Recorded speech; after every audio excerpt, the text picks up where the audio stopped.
Je pensais que cette maison serait le début d'une nouvelle vie, un havre de paix après tout ce que j'avais traversé. J'avais quitté Julien, mon ex-petit ami, il y a quelques mois. Notre relation était devenue toxique, étouffante. Il était possessif, jaloux à l'extrême, et son comportement devenait de plus en plus imprévisible.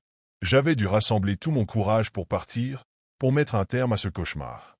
À ce moment-là, je croyais sincèrement que c'était fini, que je pouvais enfin tourner la page. La maison que j'avais trouvée était parfaite. Petite, mais lumineuse, dans un quartier calme où tout le monde semblait se connaître. Le genre d'endroit où l'on pouvait se sentir en sécurité. Je me souviens du jour où j'ai emménagé, les cartons éparpillés partout, la sensation de liberté qui m'envahissait à chaque pièce que je visitais. Pour la première fois depuis longtemps, j'avais l'impression de respirer. Mais dès la première semaine, j'ai commencé à remarquer de petites anomalies. Rien de dramatique au début, juste des détails qui semblaient insignifiants. Une tasse que j'étais sûr d'avoir laissée sur la table se retrouvait soudain dans l'évier. Une fenêtre que je pensais avoir fermée était entr'ouverte le matin. Je mettais ça sur le compte de ma distraction. Après tout, j'étais stressé, encore marqué par mon passé. Les nuits étaient parfois étranges. Par moments, je croyais entendre des craquements, comme si quelqu'un marchait doucement sur un vieux plancher. Mais la maison était ancienne, et je m'étais convaincu que c'était simplement le bois qui travaillait. Pourtant, une partie de moi ne pouvait s'empêcher de se sentir légèrement mal à l'aise. Un soir, alors que je lisais dans le salon, j'ai entendu un bruit survenant du plafond.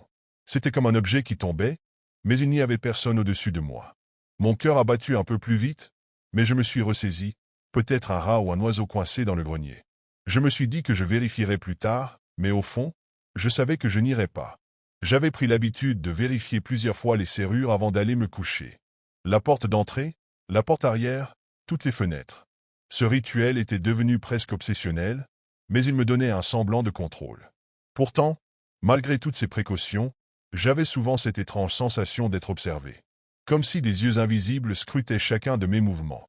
Un matin, je me suis réveillé avec cette impression glaciale qu'il y avait quelqu'un dans la maison.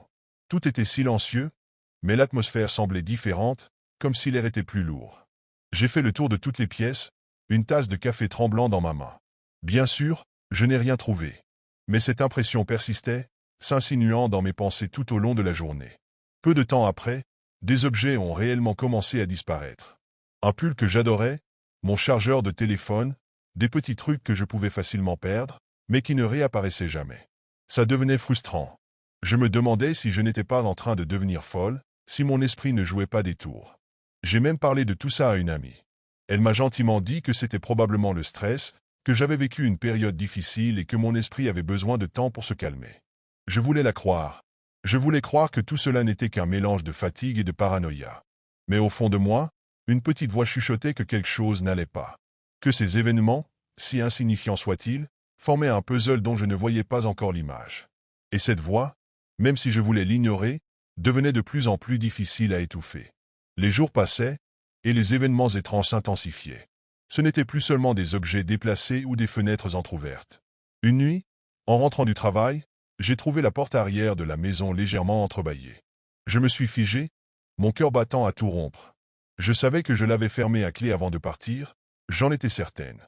Tremblante, j'ai inspecté chaque pièce avec une lampe de poche, mon téléphone à la main, prête à appeler la police au moindre signe de danger. Mais comme d'habitude, il n'y avait personne. J'essayais de rationaliser. Peut-être que je l'avais mal fermée, peut-être que c'était juste une bourrasque de vent. Mais quelque chose ne collait pas. Cette sensation d'être observé revenait sans cesse, plus oppressante à chaque fois.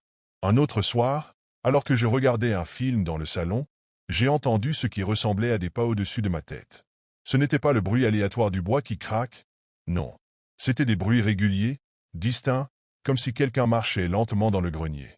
J'ai coupé le son de la télévision et tendu l'oreille, paralysé par la peur. Les bruits ont cessé. Je me suis levé doucement, essayant de me convaincre que c'était probablement un animal. Mais au fond de moi, je savais que ce n'était pas le cas. Je suis monté à l'étage et me suis arrêté devant la trappe du grenier. Ma main tremblait en agrippant la poignée. Finalement, je n'ai pas eu le courage de l'ouvrir. Je suis redescendu, essayant de me persuader que je m'inquiétais pour rien. Mais les nuits suivantes, les bruits ont continué. Des grincements, des coups sourds, parfois même un bruit semblable à un léger rire étouffé. J'ai commencé à dormir avec une chaise calée sous la poignée de la porte de ma chambre, même si cela me semblait ridicule. Le véritable déclic est arrivé un matin, en me réveillant. J'avais l'habitude de poser mon sac à main sur une chaise près de la porte d'entrée. Mais ce jour-là, je l'ai retrouvé dans la cuisine, ouvert. Rien n'avait disparu, mais je savais que je ne l'avais pas laissé là. Quelqu'un était entré. Quelqu'un avait fouillé dans mes affaires. À partir de ce moment-là, je vivais dans un état constant de panique. Je vérifiais chaque serrure, chaque fenêtre plusieurs fois par jour. J'évitais de rester seul dans le salon la nuit, préférant m'enfermer dans ma chambre dès que la nuit tombait. Mais même là, je n'étais pas en sécurité. Une nuit, alors que je m'étais réveillé en sursaut, j'ai cru entendre quelqu'un murmurer. C'était faible, presque inaudible, mais suffisant pour me glacer le sang. J'ai retenu ma respiration, essayant de distinguer les sons, mais il n'y avait plus que le silence. Je me suis recroquevillé sous ma couverture, trop terrifié pour bouger, priant pour que ce ne soit qu'un cauchemar. Les disparitions d'objets continuaient. Parfois, c'étaient des choses insignifiantes comme une brosse à cheveux ou un stylo. Mais d'autres fois, c'étaient des choses personnelles, comme un cadre photo de mes parents ou mon journal intime. L'idée que quelqu'un puisse lire mes pensées les plus intimes me hantait. J'avais de plus en plus peur de rentrer chez moi. Chaque soir, je passais plusieurs minutes devant ma porte, la clé à la main, redoutant ce que je pourrais trouver à l'intérieur. Pourtant, malgré la terreur qui me rongeait, je ne voulais pas appeler la police. Et si ce n'était vraiment que mon imagination? Et s'il me prenait pour une folle? Mais au fond de moi, je savais que quelque chose clochait. Ce n'était pas une paranoïa passagère. Il y avait quelqu'un. Quelqu'un qui jouait avec mes nerfs, qui s'amusait à me faire douter de ma propre réalité. Et ce quelqu'un était bien plus près que je ne voulais l'admettre. C'était un dimanche matin. J'avais décidé de ranger la maison, espérant que mettre de l'ordre autour de moi calmerait l'anxiété qui me dévorait. En déplaçant un meuble dans le salon, j'ai remarqué quelque chose qui dépassait sous le canapé, une chemise. Mais pas n'importe quelle chemise. C'était celle de Julien. Mon cœur s'est arrêté. Je connaissais cette chemise, je l'avais vue des centaines de fois. Je l'avais même lavée quand nous étions ensemble. Je savais qu'elle n'était pas là par hasard. J'ai senti un frisson glacé parcourir mon dos.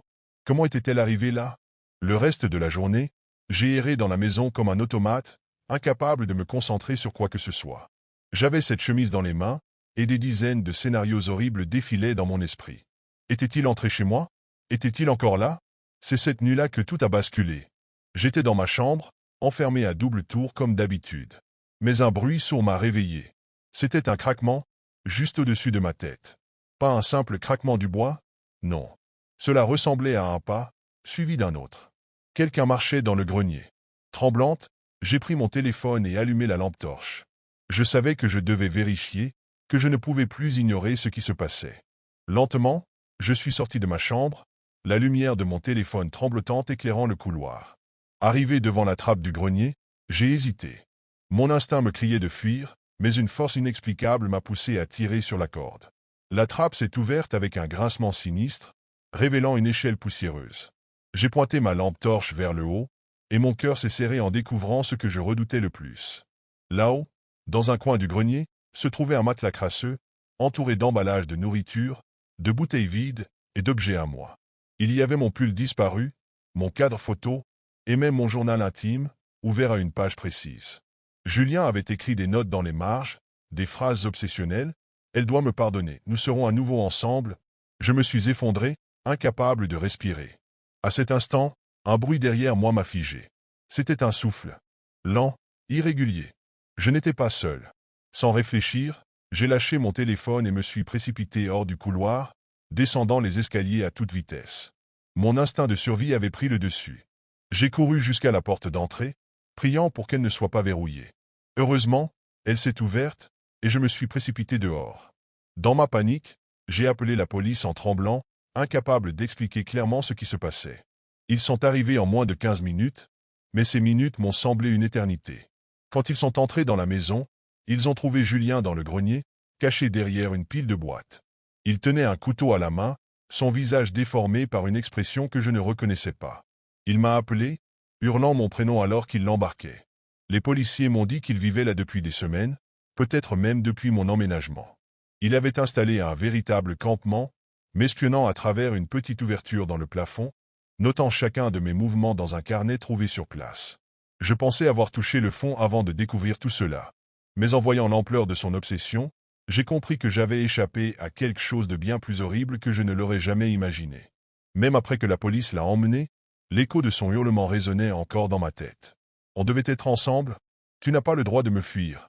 Ces mots tournaient en boucle, s'enfonçant dans mon esprit comme des lames froides. Julien, l'homme que j'avais aimé un jour, était devenu une menace que je n'aurais jamais pu anticiper. Les policiers ont passé la maison au peigne fin. Ils ont trouvé des preuves glaçantes dans le grenier, des photos de moi prises à travers des fissures du plafond, des notes détaillant mes habitudes quotidiennes. Il avait observé chacun de mes mouvements, même les plus intimes. Sur une des pages de son carnet, il avait écrit « Elle sera bientôt prête à m'écouter ». Ces mots m'ont donné des frissons, comme s'il planifiait une confrontation que je ne soupçonnais pas. L'un des officiers m'a expliqué que Julien s'était probablement introduit dans la maison peu de temps après mon emménagement.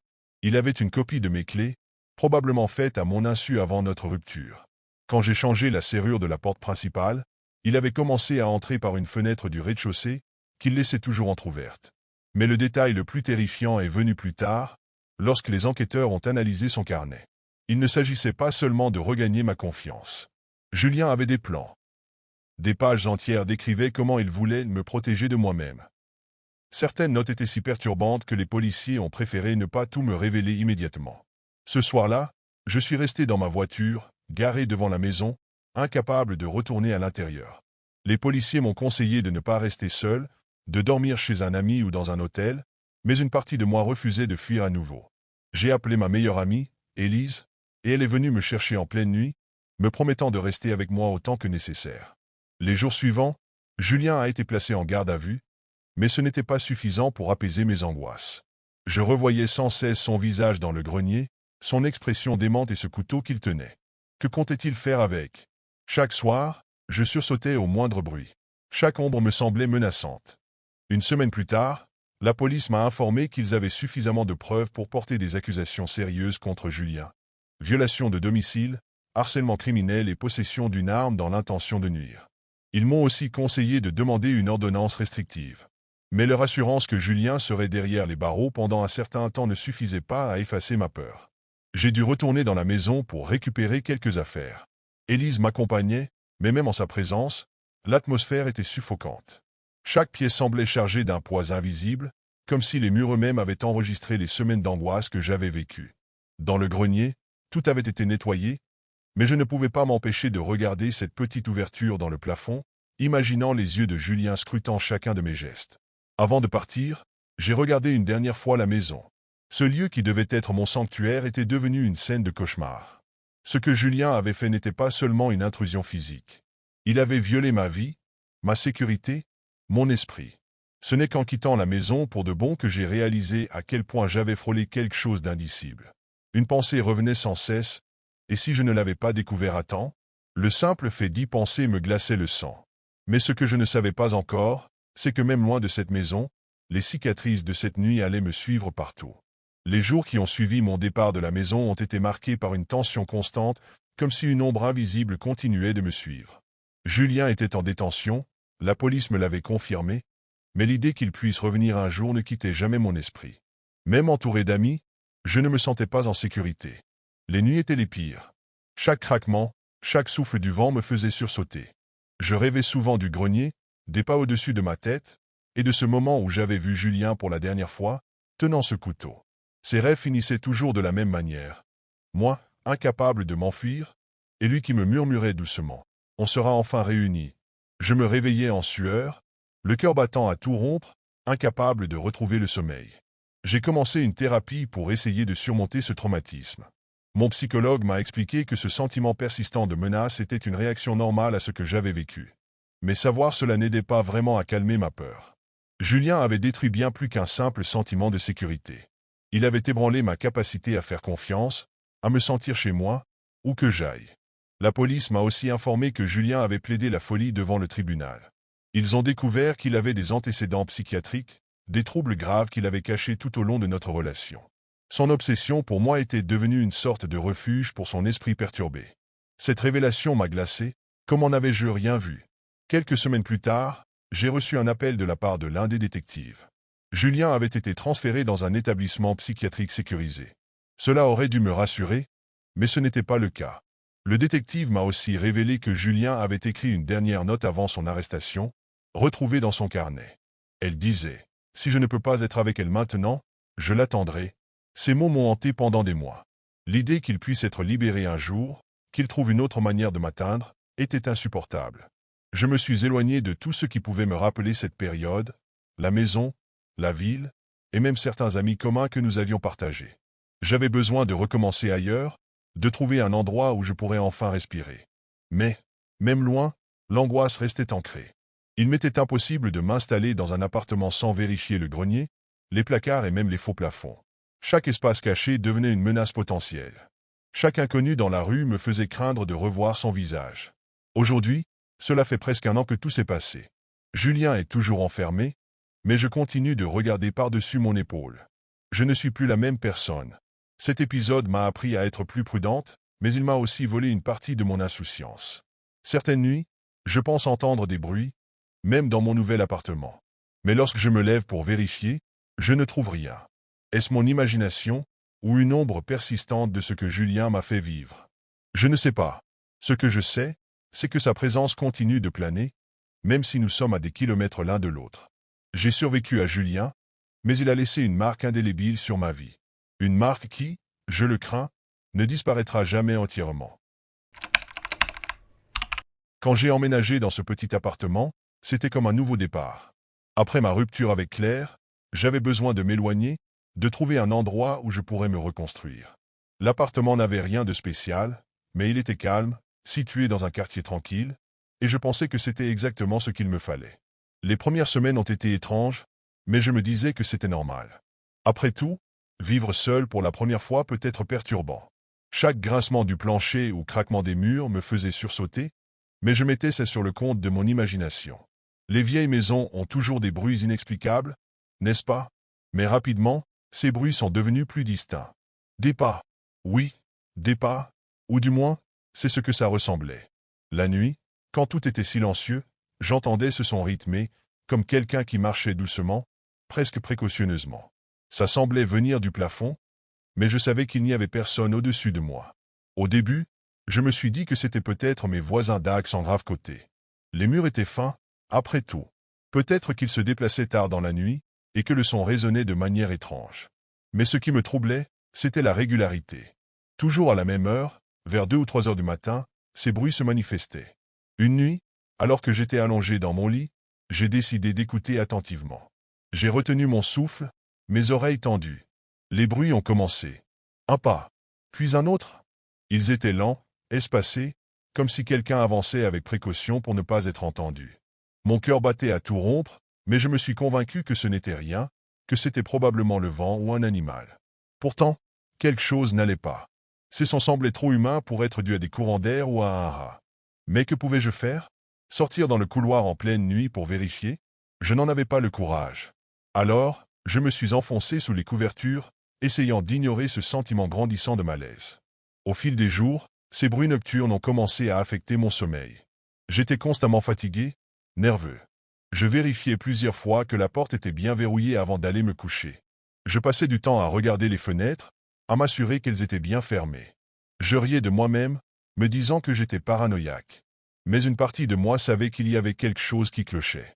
J'en ai parlé à un collègue au travail, en plaisantant à moitié, pour ne pas avoir l'air faux. Il m'a dit que les vieilles maisons avaient souvent ce genre de problème, que c'était probablement des tuyaux ou le bois qui travaillait. Sa réponse m'a un peu rassuré, mais pas complètement. Une autre nuit, les bruits ont recommencé, plus fort cette fois. Je me suis levé, armé de mon téléphone, et j'ai parcouru l'appartement, pièce par pièce. Rien. Tout était vide, calme. Mais je ne pouvais pas me débarrasser de cette sensation d'être observé, comme si quelque chose ou quelqu'un était là, caché dans l'ombre. C'est là que tout a vraiment commencé. Je ne savais pas encore que ces bruits n'étaient que le début d'un cauchemar bien plus profond, un cauchemar qui allait me hanter pendant des semaines. Quelques jours après cette nuit où j'avais fouillé l'appartement, j'ai commencé à remarquer des choses étranges. Rien de très flagrant au début, juste des détails. Par exemple, un cadre photo que j'étais certain d'avoir laissé droit semblait légèrement incliné. Un verre que je pensais avoir rangé était de nouveau posé sur le comptoir de la cuisine. Des choses que je pouvais facilement expliquer par ma propre distraction ou par le stress. Mais peu à peu, ces détails sont devenus plus difficiles à ignorer. Un matin, en entrant dans la salle de bain, j'ai senti une odeur inhabituelle, comme un mélange d'humidité et de parfum féminin. J'ai vérifié les coins pour voir s'il y avait une fuite ou de la moisissure, mais tout semblait normal. Pourtant, l'odeur persistait, douce et dérangeante à la fois. Un autre soir, en rentrant du travail, j'ai remarqué que la fenêtre de la salle de bain était légèrement entrebâillée. Je me souvenais parfaitement de l'avoir fermée avant de partir. La poignée était un peu rouillée, et il fallait forcer pour l'ouvrir. Alors comment avait-elle pu s'ouvrir seule? Là encore, j'ai cherché une explication logique, peut-être un courant d'air ou un problème avec la serrure. Ces petites anomalies se sont accumulées jusqu'au jour où quelque chose d'indéniable s'est produit. Je venais de finir ma douche, la salle de bain était remplie de vapeur, et en essuyant le miroir, j'ai cru apercevoir une trace étrange dans la buée. Cela ressemblait à une sorte de ligne courbe, comme si quelqu'un avait passé un doigt sur le verre avant que la condensation ne se forme. Je me suis figé, mon cœur battant à tout rompre.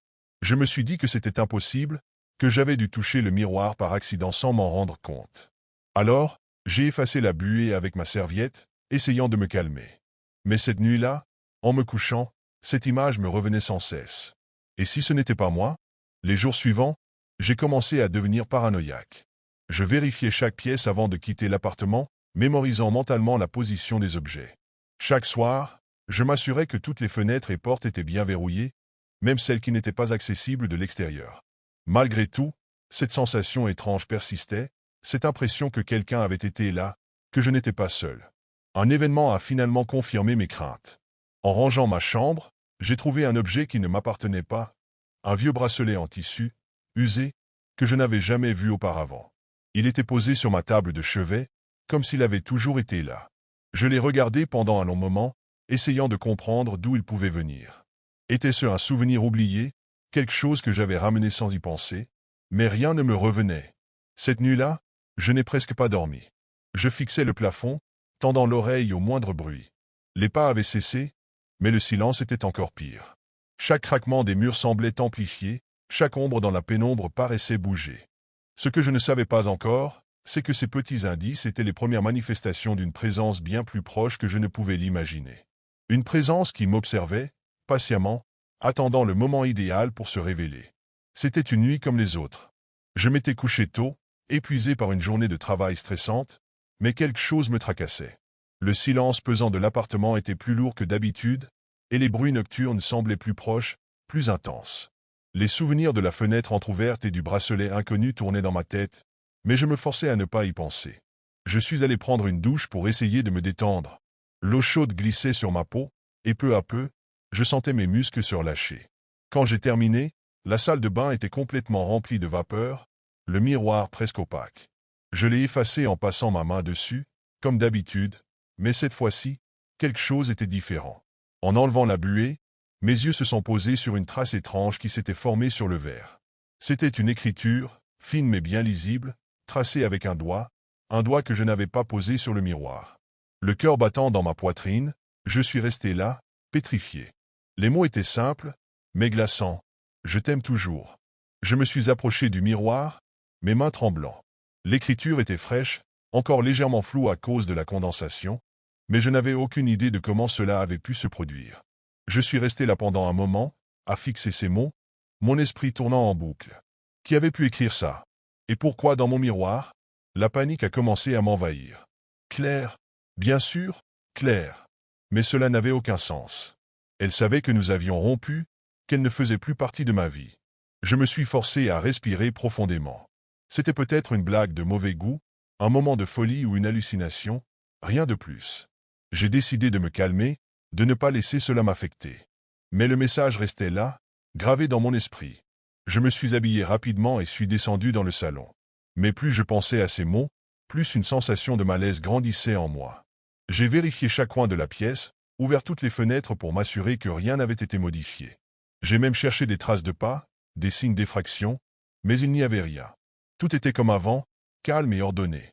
Je suis retourné dans la salle de bain, espérant que l'écriture avait disparu avec la vapeur. Mais non, les mots étaient toujours là, indélébiles.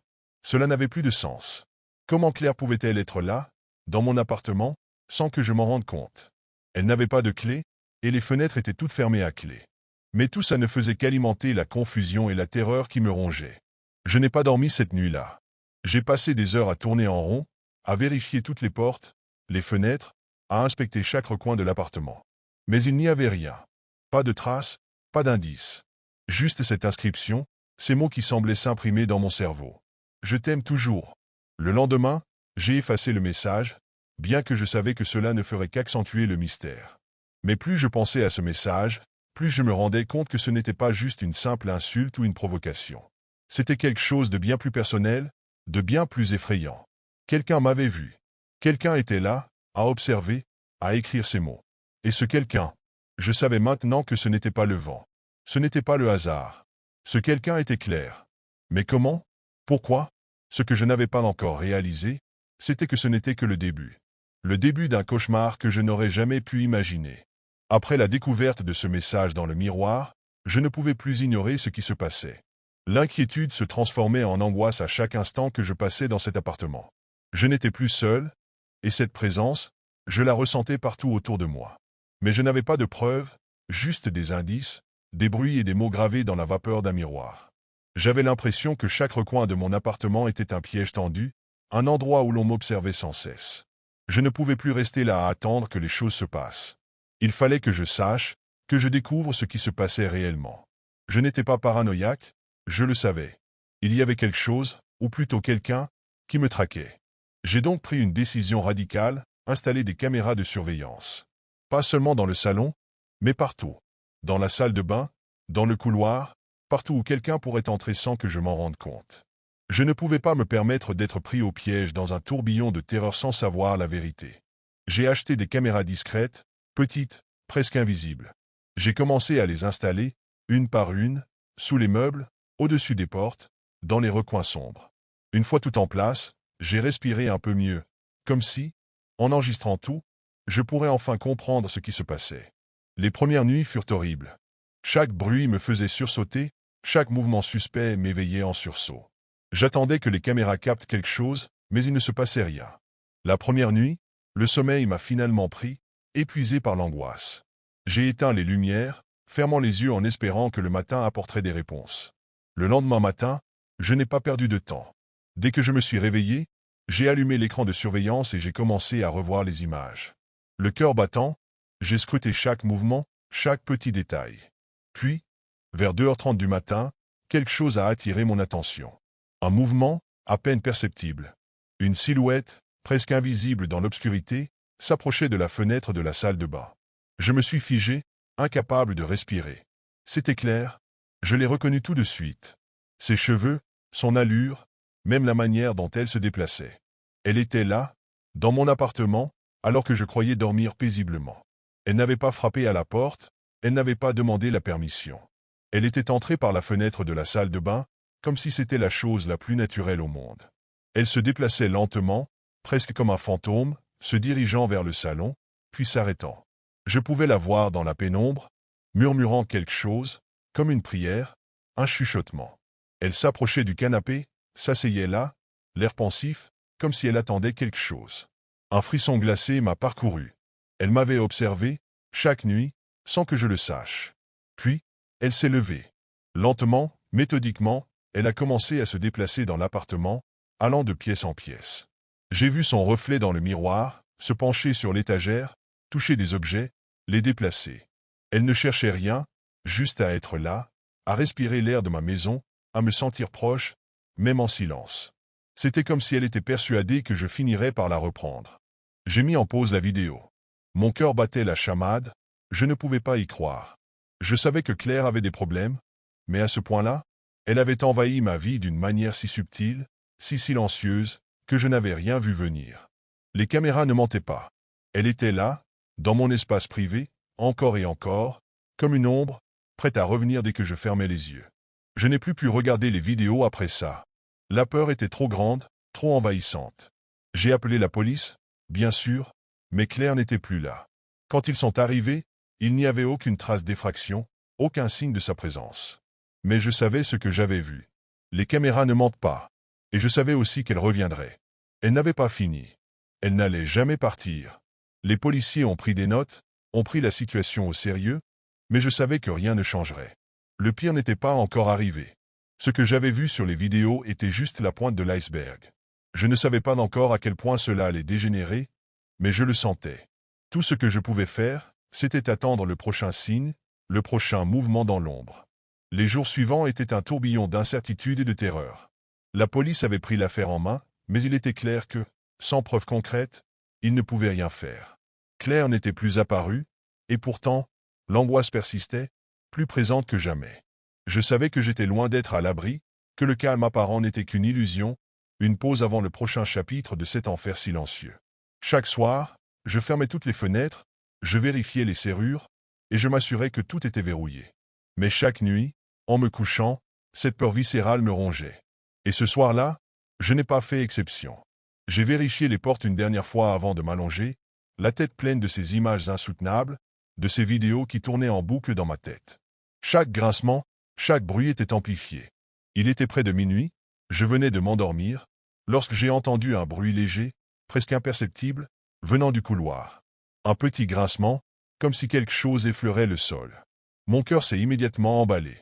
J'ai tendu l'oreille, le silence était total, sauf pour ce bruit, de plus en plus net. Lentement, je me suis levé, la peur m'envahissant à chaque pas que je faisais dans l'obscurité.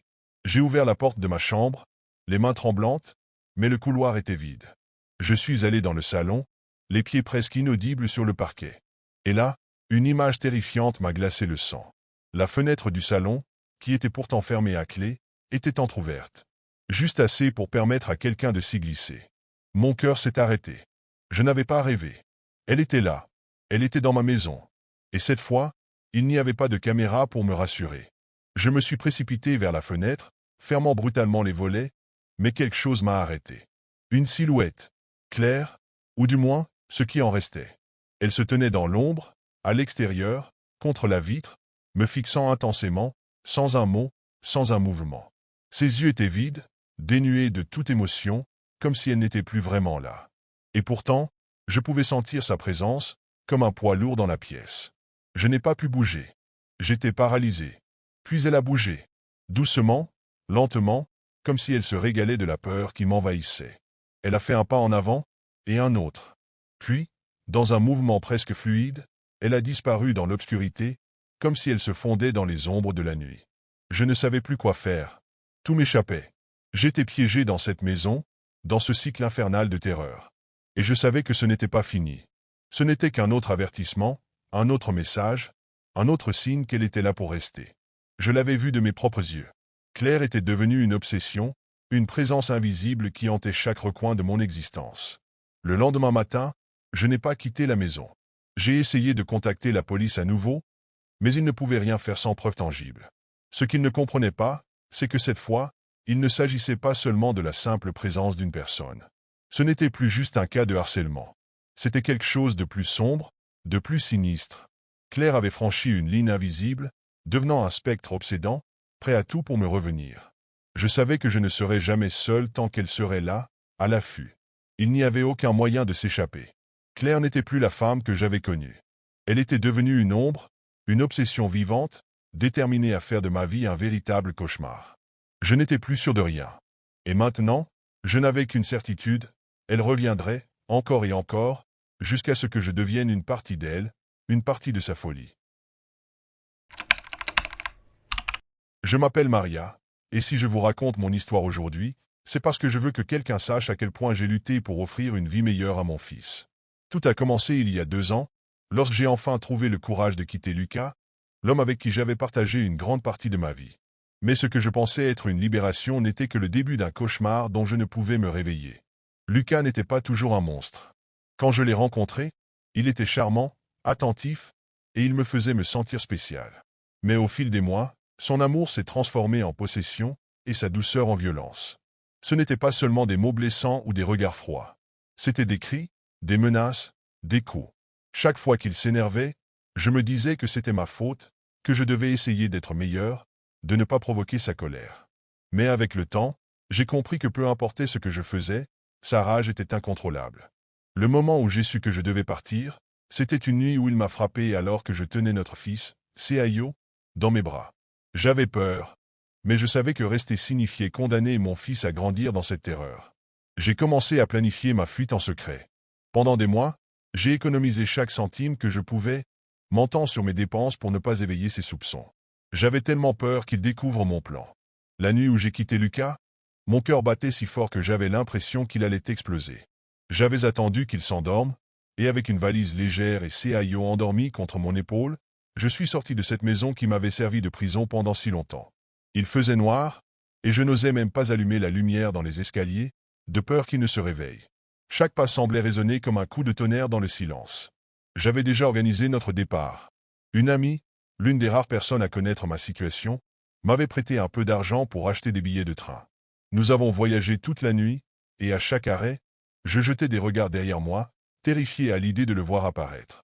Mais il n'est jamais venu, et quand nous sommes arrivés dans cette petite ville à des kilomètres de tout ce que je connaissais, j'ai ressenti pour la première fois depuis des années un semblant de soulagement.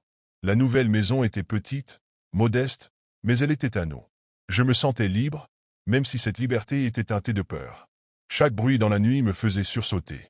Je vérifiais les serrures de la porte et des fenêtres au moins 3 fois avant d'aller me coucher. Je savais qu'il chercherait à nous retrouver. Lucas n'était pas du genre à laisser partir ce qu'il considérait comme à lui. Mais je me disais qu'avec le temps, il abandonnerait. CIO, lui, semblait heureux. Il était trop jeune pour comprendre ce qui se passait réellement, et je faisais de mon mieux pour lui offrir une vie normale. Je lui lisais des histoires, je jouais avec lui dans le parc, et je riais même parfois. Ces moments de bonheur étaient précieux, mais ils étaient toujours suivis par ce sentiment persistant que quelque chose allait mal tourner. Un jour, alors que je rentrais des courses, j'ai remarqué une voiture que je ne reconnaissais pas garée devant notre immeuble. Mon cœur s'est serré. Était-ce lui? J'ai attendu quelques minutes avant de sortir, mais il n'y avait personne dans la voiture. Pourtant, cette vision m'a hanté toute la journée. À partir de ce moment-là, je me suis senti de nouveau surveillé. Paranoïaque peut-être, mais je ne pouvais pas m'empêcher de regarder par-dessus mon épaule. Chaque soir, je fermais les rideaux et éteignais les lumières tôt. Je voulais que notre appartement semble vide, comme si personne n'y vivait. Mais malgré toutes mes précautions, je ne pouvais pas me débarrasser de cette peur. Elle me suivait comme une ombre, me rappelant que Lucas était quelque part dehors, et que sa colère ne s'éteindrait jamais. Je pensais être en sécurité, mais au fond de moi, je savais que ma tranquillité n'était qu'une illusion fragile. Quelques jours avant que tout ne bascule, j'ai commencé à remarquer des choses étranges. Ce n'étaient pas des événements flagrants, mais des détails qui, une fois assemblés, formaient une image troublante. Cela a commencé par un sentiment, une intuition, comme si quelqu'un m'observait. Je ne pouvais pas l'expliquer, mais j'avais cette sensation constante d'être suivi. Chaque fois que je sortais pour promener CIO ou pour faire des courses, je ressentais un frisson dans le dos, comme si des yeux invisibles étaient fixés sur moi. Un après-midi, en revenant du supermarché, j'ai trouvé la poignée de ma porte légèrement décalée. J'ai d'abord pensé que c'était moi, que je l'avais mal fermée en sortant. Mais cette pensée ne me rassurait pas. Je savais à quel point je faisais attention à chaque détail de sécurité depuis que j'avais emménagé ici. Je n'y ai pas touché tout de suite. Mon cœur battait à tout rompre alors que je scrutais le couloir, m'assurant que personne ne m'observait. Finalement, j'ai tourné la clé, et tout semblait en ordre à l'intérieur. Mais le malaise était là, insistant. Quelques jours plus tard, alors que je mettais CIO au lit, j'ai entendu un bruit dehors, près de la fenêtre de notre salon. Ce n'était pas un bruit fort, juste un craquement, comme une branche qui casse ou un pas sur le gravier. Je me suis figé. Mon souffle s'est coupé, et pendant ce qui a semblé être une éternité, je suis resté immobile, tendant l'oreille. Mais il n'y avait rien d'autre, juste le silence de la nuit. Malgré tout, j'ai pris une lampe de poche et vérifié chaque pièce, chaque coin, avant de retourner au lit. Le lendemain, une voisine m'a mentionné quelque chose qui m'a glacé le sang. Elle m'a dit qu'elle avait vu un homme inconnu traîner dans la rue la nuit précédente. Il était resté près de l'immeuble pendant un moment, fumant une cigarette, avant de s'éloigner sans un mot. Elle avait supposé que c'était quelqu'un qui cherchait une adresse, mais en voyant ma réaction, elle a compris que ce n'était pas normal. Ce soir-là, j'ai découvert quelque chose d'encore plus inquiétant. En fermant les volets de la chambre de CIO, j'ai remarqué une empreinte de main sur la vitre extérieure. Une empreinte qui n'était pas là plus tôt dans la journée. Mon cœur s'est arrêté. Cette marque était fraîche, comme si quelqu'un avait appuyé sa main contre la fenêtre tout récemment. Je me suis empressé de la nettoyer, effaçant toute trace, mais l'idée que quelqu'un ait été là, aussi proche, me terrifiait. Peu de temps après, j'ai trouvé un morceau de papier plié glissé sous ma porte. Il n'y avait qu'une phrase, « Tu ne peux pas m'échapper ». Les lettres étaient maladroitement tracées, presque enfantines, mais le message était clair. J'ai senti mes jambes se dérober sous moi. Je savais que Lucas m'avait retrouvé. Cette nuit-là, je n'ai pas fermé l'œil. J'ai veillé près de CIO, assise dans le noir, une vieille batte de baseball à la main. Chaque bruit devenait une menace, chaque ombre un présage. J'avais envie de hurler, mais je savais que je devais rester calme pour mon fils. Il ne devait pas sentir ma peur, même si elle me rongeait de l'intérieur. Le lendemain, j'ai pensé à appeler la police, mais que pouvais-je leur dire? Que j'avais trouvé un papier sous ma porte, que j'avais vu une empreinte de main sur une vitre. Rien de tout cela ne prouvait qu'il était là. Et même s'il le retrouvait, il ne pouvait pas le garder indéfiniment. Lucas savait jouer avec les limites de la loi. J'ai donc décidé d'acheter une nouvelle serrure pour la porte, plus solide. J'ai aussi renforcé les fenêtres avec des barres de sécurité. C'était une maigre consolation, mais je me disais que chaque petite mesure pouvait nous protéger, ne serait-ce qu'un peu plus. Cependant, dans mon esprit, je savais que ces précautions n'arrêteraient pas Lucas. Quand il voulait quelque chose, il ne reculait devant rien. Et moi, j'étais sa cible. Le pressentiment que quelque chose de terrible allait arriver ne me quittait plus, comme une ombre qui s'accrochait à moi, me rappelant que le pire était encore à venir. Cette nuit-là, tout a changé. Je ne savais pas que c'était la dernière fois que je borderais Seayo dans son lit, que ce serait la dernière fois que je pourrais lui dire que tout irait bien. Il pleuvait légèrement dehors, et un vent froid s'infiltrait à travers les fissures des fenêtres. J'avais passé la soirée à vérifier chaque serrure, chaque volet, comme je le faisais maintenant chaque nuit. Mais rien n'aurait pu me préparer à ce qui allait suivre. Il était environ 2 heures du matin lorsque j'ai entendu un bruit sourd provenant du salon. Je me suis réveillé en sursaut, le cœur battant à tout rompre. Je me suis figé, tendant l'oreille, priant pour que ce ne soit qu'un rêve ou un bruit innocent, comme une branche qui frappe contre la fenêtre. Mais ce n'était pas ça. J'ai entendu un second bruit, plus fort, comme si quelque chose avait été renversé. Je suis sorti de mon lit, les jambes tremblantes, et j'ai attrapé la batte de baseball que je gardais désormais toujours près de moi. Mon instinct me disait de ne pas faire de bruit, de ne pas allumer la lumière. Alors, dans l'obscurité, j'ai avancé à pas de loup vers le salon. Lorsque je suis arrivé près de la porte, je pouvais entendre des bruits de pas lourds. Quelqu'un était là, dans ma maison. Mon souffle s'est coupé. Une silhouette sombre se dessinait à travers la lumière faible venant de la rue. Puis je l'ai vu, et mon sang s'est glacé. C'était Lucas. Il tenait un pied de biche dans une main, et son visage était déformé par une expression de rage et de triomphe. « Tu pensais pouvoir m'échapper » a-t-il murmuré d'une voix froide, presque amusée. Je n'ai pas répondu. Mon corps était figé par la peur, mais mon esprit hurlait de protéger Seayo. J'ai tenté de me ressaisir et de parler calmement, de lui dire qu'il devait partir, que nous pouvions parler ailleurs. Mais il n'écoutait pas. « Tu as pris mon fils. Tu m'as pris tout ce que j'avais. Maintenant, tu vas payer » a-t-il craché avant de s'approcher. Je me suis interposé entre lui et le couloir menant à la chambre de Seayo. Il n'allait pas passer. J'ai levé la batte, prêt à me défendre. « Tu ne t'approcheras pas de lui » ai-je réussi à articuler malgré la terreur. Mais il a simplement ri. Un rire glacial, dénué d'humanité. Il s'est jeté sur moi, et tout est devenu chaotique. Je me suis débattu de toutes mes forces, frappant avec la batte, criant pour alerter les voisins, mais Lucas était plus fort, plus déterminé. Dans la lutte, j'ai trébuché, et il m'a arraché la batte des mains. J'ai senti un coup violent à la tête, et tout est devenu flou. La dernière chose que j'ai vue avant que l'obscurité ne m'enveloppe, c'était son visage, penché sur moi, et ce regard empli de haine pure. J'ai entendu Seayo pleurer dans sa chambre, mais je ne pouvais plus bouger, plus parler. Mon esprit s'accrochait désespérément à une pensée. Mon fils. Je devais le protéger, mais c'était trop tard. Lorsque mes yeux se sont fermés, une étrange paix m'a envahi, mêlée à un sentiment de défaite insupportable. J'avais échoué à garder Seayo en sécurité. Et maintenant, je ne pouvais qu'espérer que quelqu'un, quelque part, viendrait le sauver de ce cauchemar. Je ne sais pas combien de temps s'est écoulé après cet instant, mais lorsque j'ai ouvert les yeux, tout était noir. Une obscurité dense et oppressante, ponctuée par un silence presque surnaturel. Je n'étais plus là, plus dans mon corps. Tout semblait flotter autour de moi, comme si je me trouvais entre deux mondes. Je pouvais entendre des bribes de sons, des échos lointains des pleurs, des bruits de pas, et parfois, la voix de Seayo, appelant « Maman, maman ». Une douleur profonde m'a envahi, mais ce n'était pas physique. C'était une souffrance de l'âme, un désespoir de savoir que je ne pouvais pas répondre à mon fils, que je ne pouvais pas le prendre dans mes bras pour le rassurer. Et pourtant, quelque chose me retenait là, un lien invisible, une force plus forte que la mort elle-même. J'étais spectatrice de ce qui se passait dans la maison.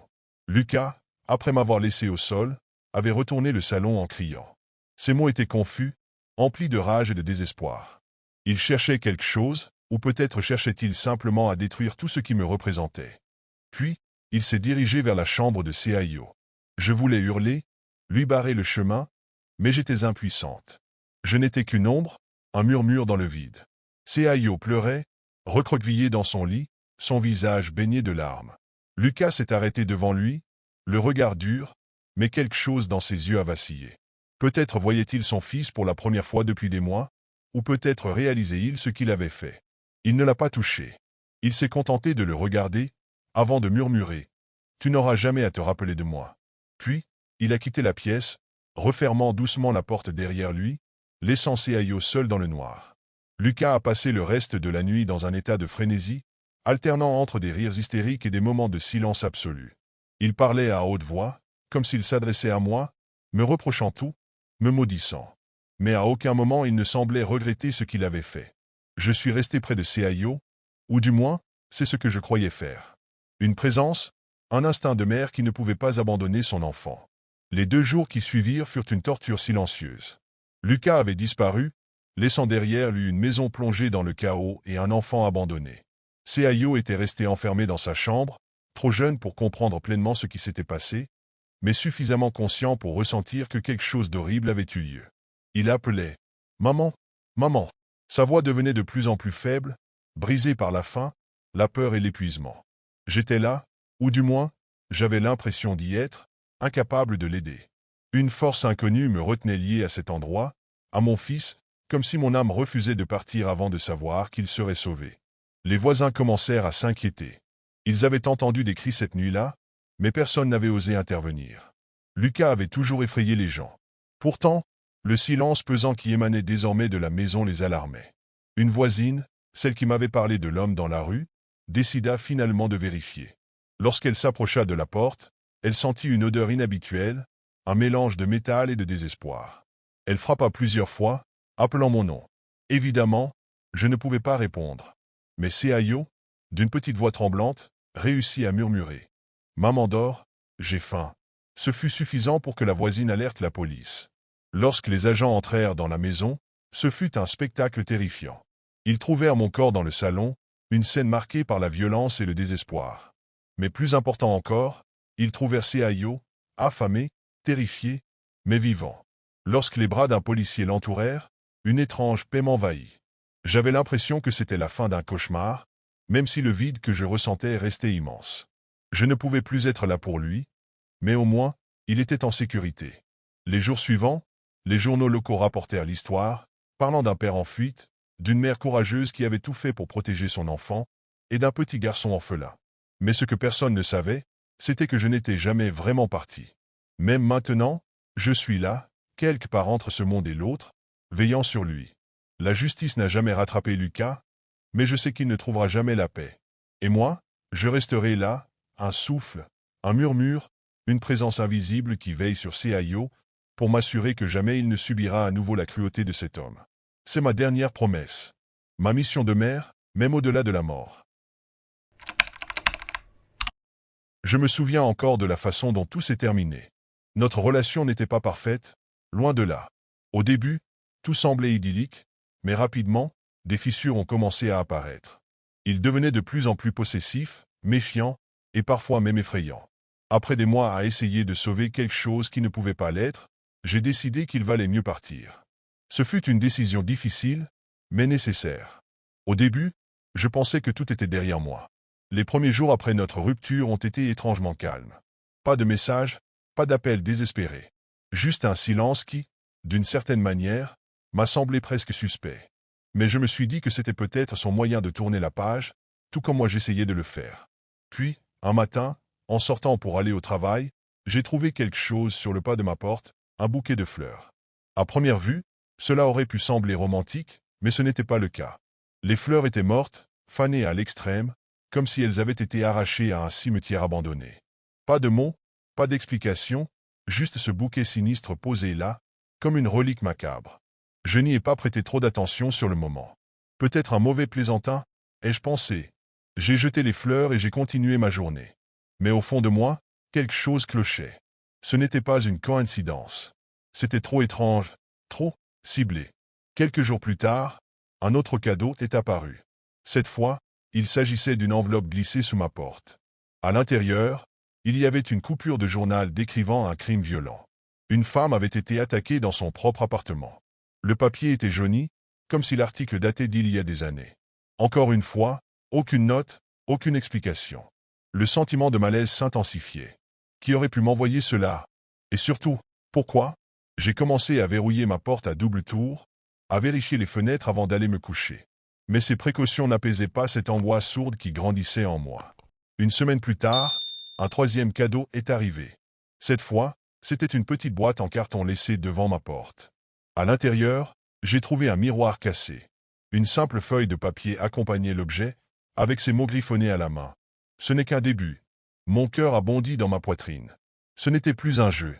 Quelqu'un essayait de m'envoyer un message, et ce message était loin d'être rassurant. J'ai immédiatement pensé à lui, mon ex. Mais comment pouvais-je en être sûr? Peut-être étais-je paranoïaque. Peut-être que c'était autre chose, quelqu'un d'autre. À partir de ce moment-là, ma vie quotidienne est devenue une source constante d'inquiétude. Chaque bruit dans la nuit, chaque ombre dans la rue me semblait menaçant. J'évitais de rentrer tard, et lorsque je devais rentrer seul, je regardais constamment par-dessus mon épaule. J'avais espéré que la fin de cette relation me permettrait de retrouver ma sérénité. Mais à cet instant précis, il semblait que ce n'était que le début d'une descente dans quelque chose de bien plus sombre, quelque chose que je n'étais pas sûr de pouvoir affronter. Quelques jours après la réception du miroir cassé, les choses ont pris une tournure encore plus inquiétante. Un matin, en sortant de chez moi, j'ai trouvé une autre enveloppe. Elle contenait plusieurs coupures de journaux, cette fois soigneusement découpées et organisées. Chaque article décrivait des crimes violents, des cambriolages qui avaient mal tourné, des agressions brutales, des disparitions inexpliquées. Mais ce qui m'a glacé le sang, c'est qu'un des articles décrivait un incident qui avait eu lieu à quelques rues de chez moi. C'était trop précis pour être une coïncidence. Chaque crime semblait avoir un lien avec ma situation. Un appartement isolé, une femme seule, une absence de témoin. Tout cela ressemblait à une mise en scène, un avertissement. J'ai jeté les coupures sur la table et je suis resté là, figé, incapable de bouger. Les jours suivants, je me suis efforcé de continuer ma routine, mais il devenait évident que quelque chose n'allait pas. Les livraisons étaient de plus en plus fréquentes. Une petite boîte contenant une mèche de cheveux. Une photo de mon immeuble prise de nuit, visiblement depuis la rue en contrebas. Une lettre avec une seule phrase écrite. « Tu ne peux pas m'échapper. » J'ai commencé à parler de ces incidents à mon entourage. Mes amis tentaient de me rassurer, me disant que c'était probablement un mauvais plaisantin ou quelqu'un qui essayait de me faire peur. Mais ils n'avaient pas vu les objets, ils n'avaient pas lu ces lettres. Ils ne comprenaient pas l'intensité de la menace qui pesait sur moi. Un soir, alors que je rentrais chez moi, j'ai remarqué un détail qui m'avait échappé auparavant. Près de ma porte, sur le sol, il y avait une empreinte de chaussure. Elle était bien plus grande que la mienne et semblait récente, comme si quelqu'un s'était tenu là peu de temps avant que je n'arrive. Mon cœur s'est mis à battre à toute vitesse. Cette fois, je savais que ce n'était pas dans ma tête. Le lendemain, j'ai décidé de poser des questions au livreur du quartier. Je suis allé à la poste et j'ai demandé si quelqu'un avait vu qui déposait les paquets. Les réponses étaient toujours les mêmes. Ils étaient déjà là quand nous sommes arrivés. Personne ne semblait savoir d'où venaient ces objets, mais il était clair qu'ils étaient destinés uniquement à moi. Puis, une idée terrifiante m'a traversé l'esprit. Et si la personne derrière tout cela me surveillait de près, suffisamment pour savoir exactement où et quand déposer ces cadeaux? Chaque paquet semblait chronométré avec précision, comme s'il savait que je serais là pour les trouver immédiatement. La paranoïa s'est emparée de moi. Je me réveillais au moindre bruit pendant la nuit. J'évitais les endroits isolés, même en plein jour. Chaque visage croisé dans la rue devenait suspect, chaque ombre un potentiel agresseur. Le point culminant est arrivé une semaine plus tard, lorsque j'ai reçu une enveloppe contenant un objet très personnel, une boucle d'oreille que j'avais perdue depuis des mois. Elle était tachée d'une substance rougeâtre qui ressemblait à du sang. À l'intérieur de l'enveloppe, une simple note « Je suis plus proche que tu ne le crois ». C'est à ce moment-là que j'ai su qu'il ne s'arrêterait pas là. Ce n'était plus des avertissements, mais une promesse. Et cette promesse me terrifiait. Après la réception de la boucle d'oreille ensanglantée, je ne pouvais plus ignorer la gravité de la situation. J'ai pris une décision. Je devais découvrir qui se cachait derrière ces livraisons.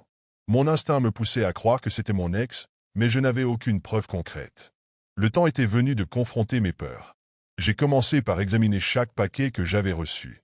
En regardant de plus près, j'ai remarqué des détails qui m'avaient échappé dans la panique, des traces de doigts sur le miroir cassé, une écriture tremblante sur certaines notes, des scellés postaux partiellement effacés. J'ai décidé d'apporter ces indices à la police, espérant qu'ils pourraient m'aider. Au commissariat, l'officier qui a pris ma déposition semblait sceptique au début. Mais en voyant les objets et en écoutant l'enchaînement des événements, il a compris que ce n'était pas une simple affaire de harcèlement. Ils ont promis d'enquêter et m'ont conseillé de rester vigilante. Mais je savais que la police ne pouvait pas être là à chaque instant. Quelques jours plus tard, un des livreurs que j'avais interrogé m'a rappelé. Il m'a dit qu'il avait repéré un homme qui lui avait donné un paquet pour moi. L'homme portait une casquette basse et des lunettes de soleil, mais quelque chose dans sa posture lui avait semblé familier. Lorsque j'ai demandé à quoi il ressemblait, mon sang s'est glacé. La description correspondait parfaitement à celle de mon ex. J'ai confronté mon ex directement. J'ai utilisé un prétexte pour lui parler et l'observer. Il avait l'air calme, presque trop calme. Lorsque j'ai mentionné les cadeaux étranges, il a souri d'un air moqueur et a nié être impliqué. Mais ce sourire était suffisant pour que je sache qu'il mentait. Cette confrontation n'a fait qu'amplifier ma peur. S'il était capable de nier avec autant de sang-froid, que pourrait-il faire d'autre? Je savais que je devais renforcer ma sécurité. J'ai installé des verrous supplémentaires, acheté une caméra de surveillance et demandé à un ami de rester avec moi pendant quelques jours. Une nuit, alors que je regardais les enregistrements de ma caméra, j'ai vu une silhouette passer devant ma porte. C'était furtif, mais suffisant pour me donner des frissons. L'individu semblait hésiter, puis disparaître dans l'ombre. J'ai appelé la police immédiatement, mais lorsqu'ils sont arrivés, la personne était déjà partie. J'ai partagé les images avec les autorités, mais elles étaient trop floues pour identifier clairement le visage de l'intrus.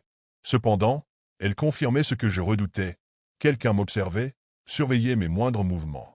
Les jours suivants, les livraisons se sont intensifiées. Chaque paquet contenait des objets de plus en plus personnels, une photo de moi prise à travers ma fenêtre, un vêtement que j'avais perdu il y a des mois. La note dans le dernier colis disait « Tu m'appartiens ». Ce fut la goutte d'eau. Je savais que ce n'était plus seulement du harcèlement. C'était une menace imminente. Et je devais agir avant qu'il ne soit trop tard. Les jours suivants ont été un tourbillon d'émotions contradictoires. D'un côté, je me sentais terrifié, comme si chaque minute passait sous l'ombre d'une menace invisible. Mais d'un autre côté, il y avait cette étrange impulsion en moi, celle de tout comprendre, de savoir exactement qui était derrière ces actes. Peut-être que ce désir de contrôle venait de ma peur irrationnelle. Peut-être que c'était le seul moyen de me libérer de ce fardeau. Je n'étais plus seul dans cette recherche. La police, bien que limitée par le manque de preuves concrètes, m'avait encouragé à faire attention à tout détail qui pourrait m'échapper. J'ai donc commencé à noter chaque événement, chaque incident, avec la précision d'un enquêteur, espérant que cela me mènerait à une conclusion. Un soir, après une journée particulièrement accablante, j'ai décidé de revisiter les lieux où j'avais trouvé les objets laissés par l'intrus. Peut-être que j'avais raté quelque chose lors de mes premières inspections. En m'approchant de ma porte, j'ai remarqué une chose étrange. Il y avait des empreintes de pas dans la boue, tout autour de l'entrée. Elles étaient fraîches, comme si elles avaient été laissées récemment. Mais ce qui m'a glacé, c'est que ces empreintes étaient inhabituelles, comme si la personne qui les avait laissées portait des chaussures très spécifiques. Je me suis précipité à l'intérieur et j'ai récupéré mon téléphone pour zoomer sur les photos que j'avais prises. Les empreintes étaient trop petites pour être les miennes, mais elles étaient aussi beaucoup trop grandes pour être celles d'un étranger. Elles avaient un certain motif, une forme irrégulière qui m'était étrangement familière. J'ai eu une soudaine révélation. Ce n'étaient pas juste des empreintes, c'étaient des marques laissées intentionnellement, presque comme si elles faisaient partie d'un plan plus large. Le lendemain matin, j'ai repris contact avec le livreur qui m'avait parlé de l'individu suspect. Après avoir passé des heures à lui poser des questions, il a fini par se rappeler d'une autre chose étrange. L'homme en question, celui qui m'avait donné des paquets, n'avait pas payé en espèces. Il avait payé par carte, mais la transaction avait été effectuée sous un nom différent. Ce détail semblait insignifiant. Mais pour moi, c'était comme une clé qui ouvrait une porte. Pourquoi utiliser un faux nom pour envoyer des colis? Je me suis rendu à la banque pour enquêter sur cette transaction. L'agent de la banque m'a expliqué que la carte appartenait à une personne que je connaissais bien. Le nom qui était inscrit sur la carte était celui de mon ex. Il avait donc non seulement envoyé ses objets, mais il les avait également payés avec sa propre carte bancaire, ce qui faisait de lui le seul responsable. À ce moment-là, l'horreur m'a envahi. Il avait planifié cela avec une précision effrayante, une façon de me torturer psychologiquement et émotionnellement. Mais ce n'était pas tout. La banque m'a révélé un autre détail. La carte de mon ex avait été utilisée pour effectuer une transaction dans un magasin proche de chez moi. Et la date de la transaction correspondait exactement au moment où j'avais vu l'ombre près de ma porte. Il m'avait suivi, observé, et il savait où j'étais à tout instant. J'ai maintenant la confirmation de ce que je redoutais, il ne m'avait pas laissé tranquille. Il avait encore un contrôle sur moi, il savait tout. Mais c'était là que l'angoisse prenait une autre dimension. Pourquoi n'était-il pas venu me voir directement? Pourquoi toutes ces livraisons macabres? Qu'est-ce qu'il voulait vraiment? Il m'a fallu du temps pour digérer cette découverte. Je n'étais plus face à un simple ex perturbé, mais à quelqu'un qui avait basculé dans une folie obsessionnelle. Chaque geste, chaque objet envoyé, chaque message, n'était qu'une partie d'un jeu cruel. Un jeu dont j'étais la victime. Et pourtant, il avait toujours un coup d'avance sur moi. Le moment de l'affrontement final est arrivé, bien que je n'ai jamais été préparé à ce qui allait se passer. Tout ce que je savais, c'est que je devais mettre un terme à ce cauchemar, même si cela signifiait confronter mes pires peurs. Je n'avais plus d'illusions, ce n'était plus qu'une question de survie. Après avoir découvert que mon ex était derrière ces livraisons, j'ai pris une décision radicale, je devais aller chez lui. Il n'était pas chez lui lorsque j'avais fouillé ses affaires, mais ce soir-là, j'avais l'intuition que c'était le bon moment. Mes mains tremblaient lorsque j'ai mis mes clés dans la serrure de son appartement, un endroit qui autrefois semblait familier, mais qui maintenant avait l'air d'un territoire hostile. Je suis entré discrètement, mes pas résonnant dans le silence oppressant de l'appartement. Tout était en ordre, presque trop parfait. Aucune trace de chaos, aucune indication de l'homme que j'avais connu. Mais c'était ça, justement, il avait fait en sorte que tout semble normal, même s'il était loin d'être une personne ordinaire. Le sentiment d'être observé m'envahit immédiatement, et j'ai eu du mal à respirer, comme si l'air lui-même était contaminé par sa présence. J'ai exploré les pièces, fouillant chaque coin et recoin à la recherche de réponses. Dans son bureau, j'ai trouvé des dossiers soigneusement rangés, chacun apportant des informations me concernant, des copies de mes relevés bancaires, des photos de moi prises sur les réseaux sociaux, des informations que personne ne pouvait avoir à moins d'être extrêmement intrusif. Il m'observait de loin, comme une proie qu'il avait déjà marquée. Il avait suivi chacun de mes pas. Dans un tiroir, j'ai trouvé un carnet, et en l'ouvrant, j'ai compris que mes pires craintes se confirmaient. Chaque page était remplie de notes et de dessins concernant ma vie, mes habitudes, mes peurs, comme si tout avait été une expérience scientifique pour lui. Il avait méticuleusement étudié chaque aspect de ma vie, chaque interaction, chaque détail insignifiant pour le monde extérieur. Il avait réussi à transformer ma réalité en un labyrinthe dont il était le seul à détenir la clé. Je n'étais pas prêt à affronter cette folie. À ce moment-là, un bruit sourd derrière moi m'a fait sursauter. En me retournant, je l'ai vu. Il était là, dans l'encadrement de la porte, avec ce sourire étrange, celui que je connaissais bien. Ce sourire qui me disait que, malgré tout, il avait le contrôle. « Tu m'as trouvé ?» dit-il calmement. « Je savais que tu finirais par venir. Mais tu as tout fait dans l'ordre, comme je l'avais prévu. Tu vois, c'était tout un jeu, et tu as joué à la perfection. » Ces paroles résonnaient dans ma tête. Chaque mot qu'il prononçait me faisait réaliser à quel point il avait tout orchestré. C'était comme s'il avait suivi un script, chaque étape minutieusement planifiée. Je n'étais qu'un pion dans son plan machiavélique. Je reculais, mon esprit en ébullition. Je savais que je ne pouvais pas fuir. Mais il n'avait pas l'intention de me faire de mal, pas encore. Il voulait autre chose. Il voulait me briser, me voir m'effondrer. Il voulait être celui qui contrôlait chaque aspect de ma vie, jusqu'à ce que je sois incapable de vivre sans lui. Tout à coup, il s'avança vers moi, mais au lieu de m'attaquer physiquement, il posa sa main sur mon épaule. « Tu n'es pas la première à qui j'ai fait ça, » murmura-t-il. « Mais tu seras la dernière. Je t'ai montré à quel point tu es vulnérable, à quel point tu as besoin de moi pour exister. » Son emprise sur moi, à cet instant, était totale. J'avais l'impression qu'il avait pris possession de mon esprit, qu'il contrôlait même mes pensées. C'était plus que du harcèlement, c'était une manipulation mentale d'une intensité inouïe. Je savais que la seule façon de m'échapper était de reprendre le contrôle. Mais comment? Comment échapper à quelqu'un qui savait tout de toi, qui avait anticipé chaque mouvement? La réponse me vint dans un éclair. Tout ce qu'il avait fait, tout ce qu'il avait prévu, était basé sur sa connaissance de mes peurs et de mes faiblesses. Mais il ne savait pas tout. Il ne savait pas ce que j'étais prêt à sacrifier pour être libre. D'un geste brusque, j'ai attrapé un objet lourd sur la table et je l'ai jeté en sa direction. Cela n'a pas suffi à l'arrêter, mais cela m'a donné une chance de m'enfuir.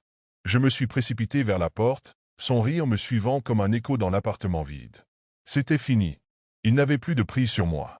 Mais en courant dans la rue, je savais que, d'une manière ou d'une autre, il serait toujours là, dans l'ombre, attendant que je fasse la moindre erreur pour me faire retomber dans son piège. Nous avions enfin pris la décision qui devait changer nos vies. Après des années à lutter contre les factures, à nous débattre avec des emplois précaires et à rêver d'un avenir meilleur, mon mari et moi avions convenu de tout recommencer à zéro dans un autre pays. C'était un projet ambitieux, mais il était devenu une nécessité. La routine pesait lourdement sur nous, et cette perspective de changement était notre lumière au bout du tunnel. Notre plan était clair. Il partirait en premier, trouverait un emploi stable et organiserait les bases de notre nouvelle vie. Je resterai quelques semaines de plus pour gérer les derniers détails, vendre les meubles, clôturer le bail de notre appartement, et surtout, m'occuper de notre fille, Léa. Elle n'avait que 6 ans, et je voulais qu'elle ressente cette transition le plus doucement possible. Le matin de son départ, je me suis réveillé avec une boule au ventre.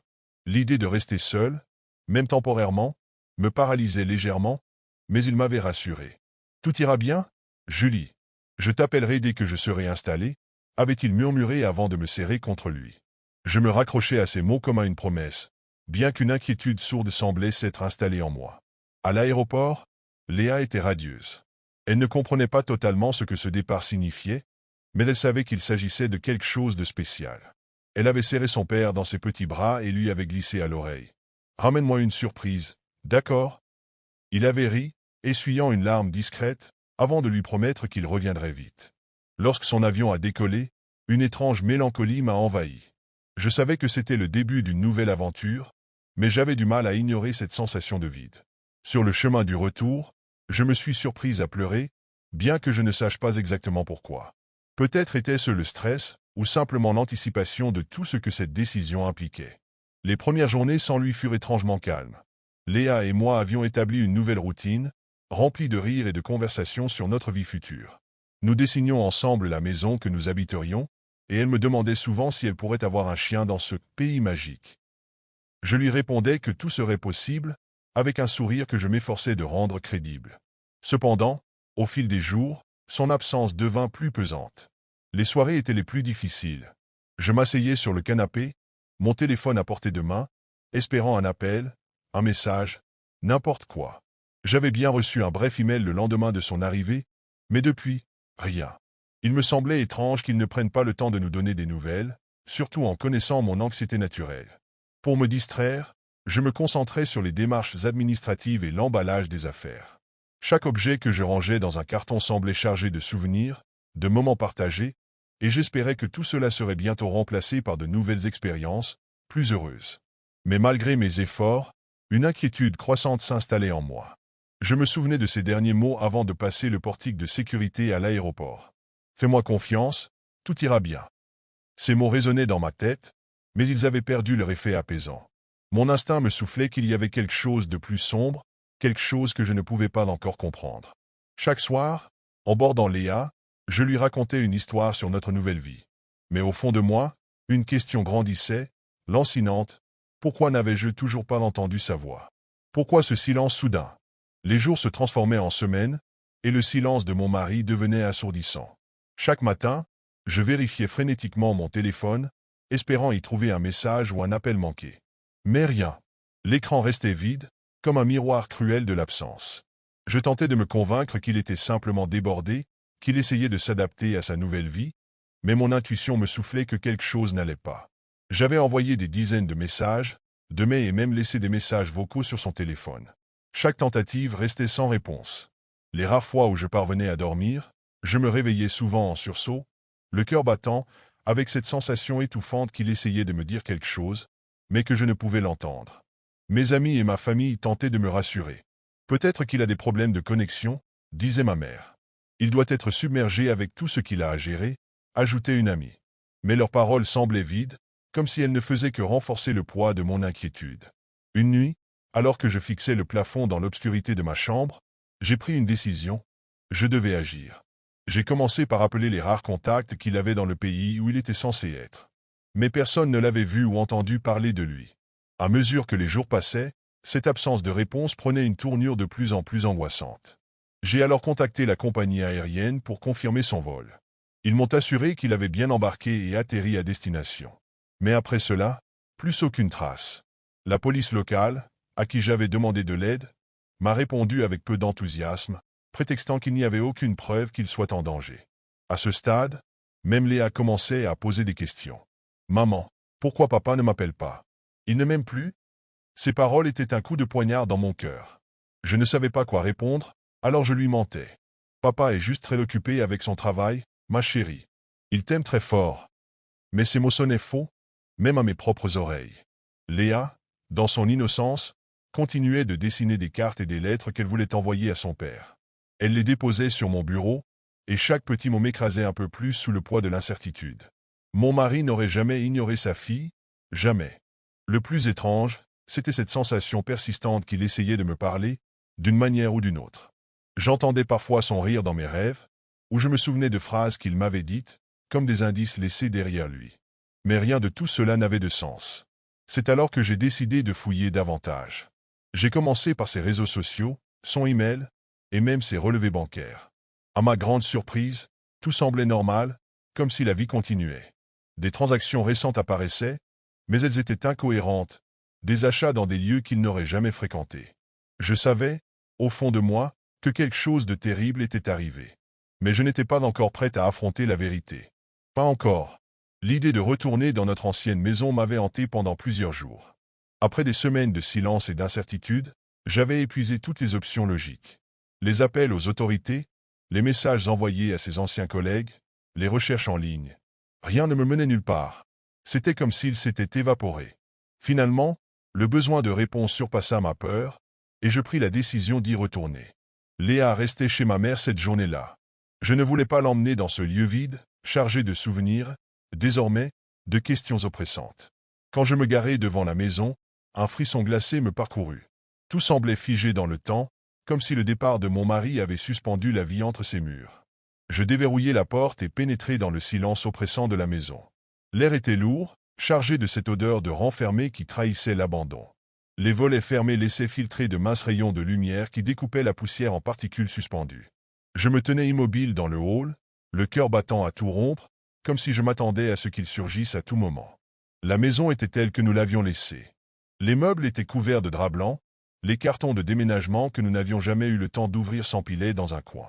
Je me mis à errer de pièce en pièce, scrutant chaque détail, cherchant une preuve, un indice, quelque chose qui me dirait ce qui s'était passé. Dans notre chambre, je trouvai des vêtements qu'il avait laissés derrière lui, toujours accrochés dans l'armoire. Je m'assis sur le lit, en serrant une de ses chemises contre moi, et je me sentis submergé par une vague de désespoir. Mais alors que je tentais de me ressaisir, mon regard fut attiré par quelque chose d'étrange, une pile de feuilles posée sur sa table de chevet. Ces pages semblaient arrachées d'un carnet. Elles étaient griffonnées de phrases incohérentes, des pensées sombres qu'il n'avait jamais partagées avec moi. Il y parlait de son incapacité à fuir ses démons, de sa peur d'échouer, de sa sensation d'être piégé. Une phrase revenait plusieurs fois, écrite avec une intensité croissante, « Je ne peux pas les sauver ». Mon estomac se noua. De quoi parlait-il? De qui parlait-il? Une peur viscérale s'insinua en moi, et je réalisai que ces pages étaient bien plus qu'une simple expression de stress. C'était un appel à l'aide, un cri désespéré que je n'avais jamais entendu. Je descendis au sous-sol, poussé par une intuition que je ne pouvais expliquer. Cet espace avait toujours été son refuge, là où il bricolait ou lisait quand il voulait être seul. Quand j'ouvris la porte, une odeur âcre me frappa de plein fouet. L'air y était encore plus lourd, et un malaise grandissant monta en moi. À la lumière vacillante de mon téléphone, je remarquai quelque chose dans un coin de la pièce, une sorte de chambre improvisée. Un matelas était posé à même le sol, entouré de bouteilles vides, de papier froissé et d'un cadre photo brisé. C'était une photo de nous trois, déchirée en deux, laissant Léa et moi d'un côté, et lui de l'autre. Mon souffle s'accéléra. Je sentais que la vérité que je cherchais depuis des semaines était ici, quelque part, dans cette maison. Mais étais-je prêt à la découvrir? Le poids de ce que je ressentais devenait insoutenable, et pourtant, je ne pouvais pas reculer. Pas maintenant. Le 4e jour après ma visite à la maison, je me réveillai en pleine nuit, incapable de calmer l'agitation qui me rongeait. Je savais que quelque chose m'avait échappé. Ces notes griffonnées, ce sous-sol étrange, cette photo déchirée. Tout cela criait qu'il y avait encore plus à découvrir. Poussé par une intuition presque animale, je décidai d'y retourner seul, à une heure où le silence de la nuit amplifierait chaque détail que j'aurais pu manquer. En entrant une nouvelle fois dans la maison, je fus immédiatement frappé par une atmosphère différente. L'air semblait plus lourd, comme chargé d'une tension que je n'avais pas ressentie la première fois. Chaque pas résonnait dans le vide, et je me sentais observé, bien que je savais pertinemment être seul. Je descendis directement au sous-sol, une lampe torche tremblante dans ma main. En fouillant davantage, je remarquai un détail que j'avais ignoré auparavant, une trappe dissimulée sous un vieux tapis poussiéreux. Mon cœur se serra. Cette trappe n'avait jamais été là avant, ou du moins, je ne l'avais jamais remarquée. Avec une nervosité croissante, je tirai dessus. Elle céda dans un grincement qui résonna dans toute la maison. En dessous, un escalier étroit plongeait dans l'obscurité totale. Une odeur nauséabonde s'échappait de cet endroit, me retournant l'estomac. Malgré ma peur, je savais que je devais descendre. Chaque marche que je franchissais me semblait un pas de plus vers une vérité insupportable, mais inévitable. Au bas de l'escalier, je découvris une pièce dont je n'avais jamais soupçonné l'existence. Les murs étaient nus, faits de béton brut, et l'éclairage provenait d'une seule ampoule suspendue, vacillante, qui semblait presque prête à s'éteindre. Au centre de la pièce se trouvait une chaise, et sur cette chaise, une petite robe d'enfant soigneusement pliée. Je reconnus immédiatement cette robe. C'était celle de Léa, sa préférée, celle qu'elle portait lors de son dernier jour d'école. Mes jambes vacillèrent, et je dus m'appuyer contre le mur pour ne pas m'effondrer. Tout en moi criait de remonter à la surface, de fuir cet endroit, mais quelque chose me retenait. Autour de la chaise, des dessins étaient accrochés au mur. Ils avaient clairement été faits par un enfant, des maisons, des soleils, des visages souriants. Mais ce qui me glaça le sang, c'est que certains d'entre eux étaient raturés, leurs couleurs joyeuses recouvertes de noir, comme si quelqu'un avait voulu les effacer. Puis, mon regard fut attiré par un journal posé à côté de la chaise. C'était un carnet que je ne connaissais pas, et en l'ouvrant, je fus submergé par une série de pensées incohérentes, écrites de la main de mon mari. Il parlait de voix qu'il entendait, de visions qui le hantaient, de son incapacité à protéger Léa. Une phrase revenait sans cesse, je devais la sauver. Je tombai à genoux, le carnet tremblant entre mes mains. Mon esprit refusait d'accepter ce que je voyais, mais au fond de moi, je savais. Mon mari avait été rongé par quelque chose que je n'avais pas vu, quelque chose qui l'avait conduit à l'impensable. Mais je n'étais pas encore prête à assembler toutes les pièces du puzzle. Dans un dernier élan de courage, je fouillai les coins sombres de la pièce. Là, je découvris une boîte en métal, fermée par un cadenas. Avec des mains tremblantes, je retournai à l'étage pour chercher quelque chose pour l'ouvrir. Quand j'y parvins enfin, je découvris à l'intérieur des objets qui m'appartenaient, des photos de moi, des mèches de cheveux, des lettres d'amour que je lui avais écrites. Mais surtout, une autre chose me pétrifia. Une poupée qui ressemblait étrangement à Léa, abîmée et recouverte de taches sombres. À cet instant, je compris que je venais de franchir une limite dont je ne pourrais jamais revenir. La vérité n'était plus un concept vague, elle était là, devant moi, oppressante et inévitable. Après cette découverte, je quittai précipitamment la maison, incapable de respirer, incapable de penser. Mon esprit était plongé dans un chaos indescriptible, envahi par des fragments d'images, des phrases inscrites dans ce journal, des objets trouvés dans cette boîte. Tout hurlait une vérité que je n'osais pas encore accepter. Mais quelque chose m'attira à nouveau vers cet endroit maudit.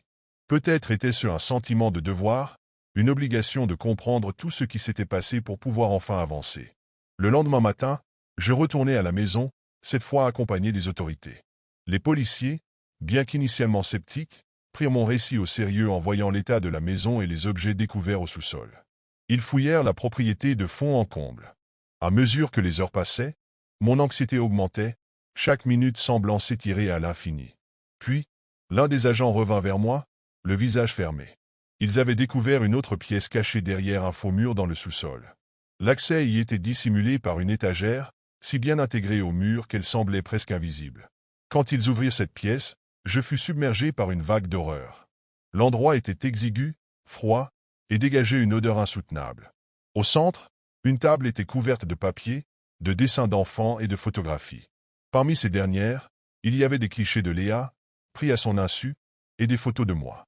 Tout autour, des phrases étaient gravées directement dans les murs, répétées encore et encore. Elle est en sécurité maintenant. Le chef de l'équipe m'informa qu'ils avaient également trouvé des preuves irréfutables que mon mari avait passé ces dernières semaines dans cet espace. Des vêtements, des restes de nourriture, et, plus terrifiant encore, une corde suspendue au plafond. C'était là qu'il avait mis fin à ses jours, dans ce lieu devenu un sanctuaire de folie. Cependant, aucune trace de Léa. Mon cœur vacilla entre espoir et terreur. Les policiers élargirent leurs recherches, explorant les bois derrière la maison. Ce fut là qu'ils firent leur découverte la plus macabre. À quelques centaines de mètres de la propriété, Dans un petit renfoncement entouré d'arbres, ils trouvèrent une tombe improvisée. Quand ils exhumèrent ce qu'elle contenait, mes jambes cédèrent. Une couverture enfantine enveloppait ce qui restait de ma fille. Mes cris déchirèrent le silence, et tout s'effondra autour de moi. Les agents essayèrent de me soutenir, mais rien ne pouvait apaiser la douleur insupportable qui me transperçait. Plus tard, les experts conclurent que mon mari avait tué Léa avant de cacher son corps, probablement dans une tentative déformée de la protéger de ce qu'il percevait comme une menace. Il avait ensuite passé ses derniers jours dans cette maison, seul avec ses démons, avant de finalement se suicider. Les semaines qui suivirent furent floues. Les funérailles de Léa, les interrogatoires de la police, les spéculations des proches. Tout cela semblait irréel, comme si ma vie s'était transformée en un cauchemar interminable. Je retournais encore et encore à ces derniers mois passés avec mon mari, cherchant désespérément les signes que j'avais manqués, les indices que j'avais ignorés. Aujourd'hui, je vis avec un trou béant en moi, un vide que rien ne pourra jamais combler. La culpabilité me ronge, la sensation d'avoir échoué à protéger ma fille me hante chaque jour. Mais une chose me hante encore plus, l'idée que je n'ai jamais vraiment connu l'homme avec qui j'avais partagé ma vie. Sa folie était un abîme, un gouffre que je n'avais pas vu, et il avait emporté Léa avec lui. Je ne retourne plus dans cette maison. Elle reste abandonnée, comme un mausolée silencieux de tout ce que j'ai perdu. Parfois, cependant, dans mes rêves, je vois Léa. Elle me regarde de loin, sans sourire, et je me demande si elle me pardonnera un jour. Mais la vérité, c'est que je ne me pardonnerai jamais. Je me souviens encore du jour où Lara nous a proposé ce voyage. Elle semblait nerveuse, mais elle avait ce sourire fragile, comme quelqu'un qui voulait désespérément tourner la page. Nous étions 4, proches depuis des années, moi, Clara, Nathan, et bien sûr Lara, la propriétaire de cette vieille cabane en pleine forêt. Elle venait de sortir d'une relation toxique avec Diego, un homme qu'elle décrivait comme possessif, manipulateur et étrangement imprévisible.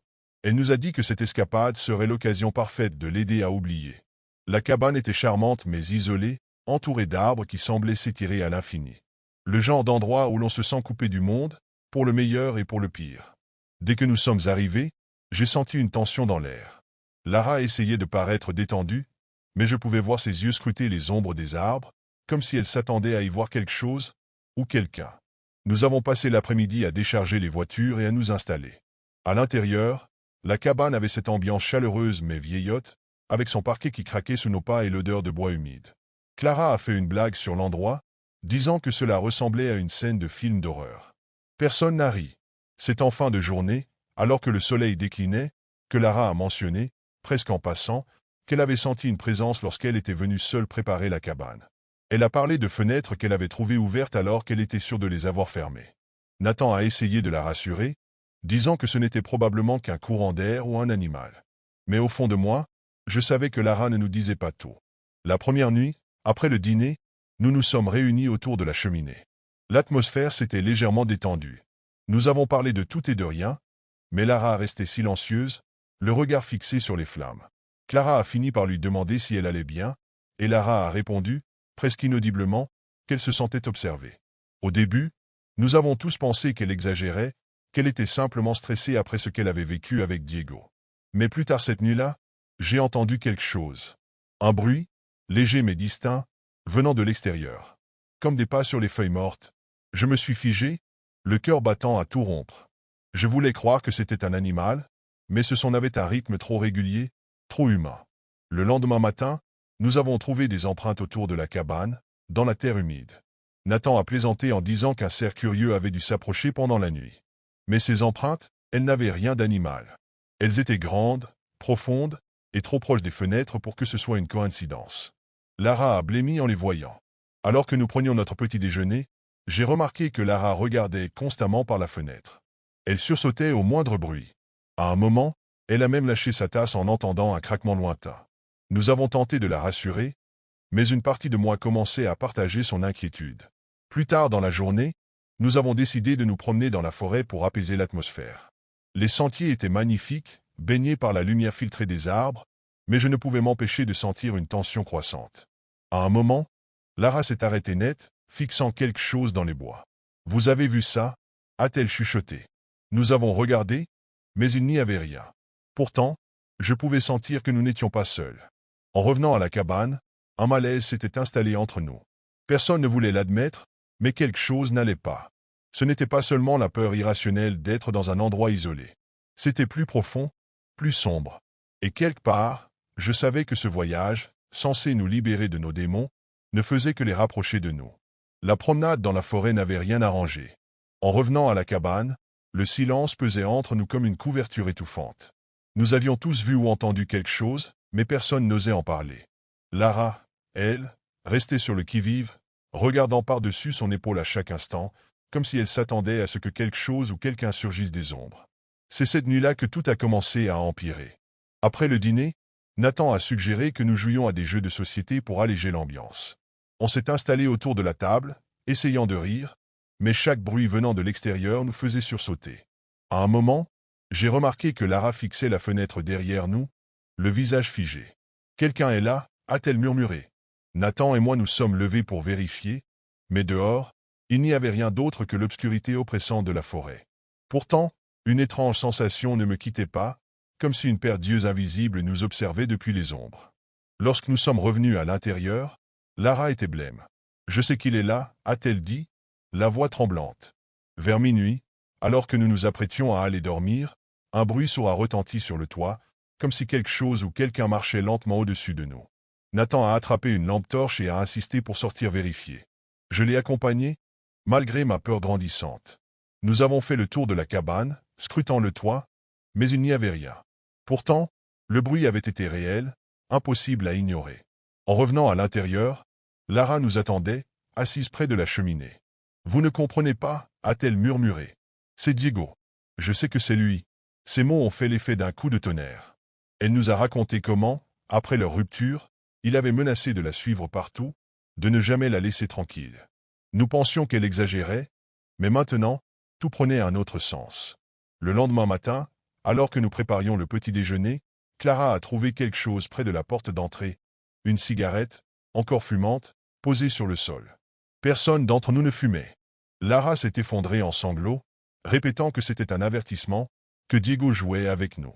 Dans l'après-midi, nous avons décidé de nous aventurer un peu plus loin dans la forêt, espérant peut-être découvrir la source de ce sentiment d'être suivi. À mesure que nous avancions, des craquements se faisaient entendre derrière nous, de plus en plus proches. Clara a jeté un coup d'œil en arrière et a juré avoir vu une silhouette bouger entre les arbres. En revenant vers la cabane, Nathan a trouvé quelque chose qui nous a glacés, des empreintes dans la boue, des empreintes humaines, qui semblaient suivre exactement notre chemin. « C'est trop » a dit Clara, paniquée. « On doit partir. » Mais Lara refusait. « Si on part, il nous suivra. Ici, au moins, on peut se défendre. » Cette nuit-là, les bruits ont recommencé. Des pas autour de la cabane, des coups légers sur les fenêtres, comme si quelqu'un voulait entrer. À un moment, Nathan a regardé par une fenêtre et a juré avoir vu une silhouette, debout, immobile, dans l'ombre des arbres. Quand il a braqué sa lampe torche, il n'y avait plus rien. L'ambiance était devenue insupportable. La forêt, autrefois paisible et apaisante, s'était transformée en un labyrinthe d'angoisse. Chaque bruit, chaque ombre semblait conspirer contre nous. Et quelque part, nous savions tous que Lara avait raison. Quelqu'un jouait avec nous. Quelqu'un qui connaissait nos moindres mouvements. Le lendemain matin, le malaise était palpable. Personne n'avait bien dormi, et chacun semblait enfermé dans ses pensées. Clara, d'habitude si optimiste, avait les yeux cernés et restait collée à son téléphone, bien qu'il n'y ait presque pas de réseau dans cette région. Nathan, lui, faisait les 100 pas dans la pièce principale, jetant de temps en temps un regard furtif par la fenêtre. Lara, elle, était presque absente, assise sur une chaise près de la cheminée, ses mains serrées autour d'une tasse de café froid.